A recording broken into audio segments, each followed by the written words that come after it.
আসসালামু আলাইকুম বন্ধুরা, কি অবস্থা, কেমন আছেন সবাই? তো দেখেন আমরা গাড়ি এখানে অনেকেই মানে ঐতিহ্য যে একটা বাড়ি আছে গাছের এনে, বুঝছেন? আমরা আসার পরে একটা জিনিস কেটে দেখছি, মরে গেছে সব গাছগুলা।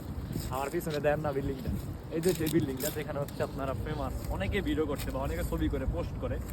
তো গাছগুলো তো মরে, হচ্ছে না আমাদের কপাল আরাম থাকি দাঁড়িয়ে সব গাছের পাতা মরে যে গাছগুলো আছে এগুলো আরো সুন্দর। আর সবচেয়ে আমার কাছে ভালো লাগছে ভাই, সবসময় গ্রাম অঞ্চলে থাকি তো গ্রামের মধ্যে ভিডিও দেখায়। তো আজকে আমি আপনাকে দেখাবো যে শহরের ভিতরে গাছ আছে, গাছ ছাড়া কোনো জিগান নাই। দেখেন না, শহরের ভিতরে কিন্তু যে কাইশ্যা বন আছে, কাইশ্যা বন ছাড়া আর কোনো জায়গা নেই, বুঝছেন? এটা একটা শখিং বিষয়। সেখানে কাইশ্যা বন যে গ্রামেই থাকে এটা না, শহরেও থাকে। এটা মিনানো গাড়িবালদি। আর এখানে দেখেন যে এখানে কাইশ্যা পানি দেয়, যে লাগায় মানে চাষ করে সৌন্দর্যের জন্য। আর আমি আপনাদের কি বলবো, উপরে যে এটা সব রাস্তায় থাকে। তো জানি না কেমন লাগবে ভিডিওগুলো, সাথে থাকবেন, শেয়ার করবেন, আর আমাদের উৎসাহিত করবেন যেন আমরা আপনাদেরকে সুন্দর সুন্দর জায়গা দেখাতে পারি, শেয়ার করতে পারি। হাসি খুশির মাঝে সবাই থাকবেন সবসময় বন্ধুত্ব হিসাবে। শেয়ারে, কমেন্টে বা অপশনে সবাই যোগাযোগ করার চেষ্টা করবো। ভালো থাকবেন, আল্লাহ হাফেজ।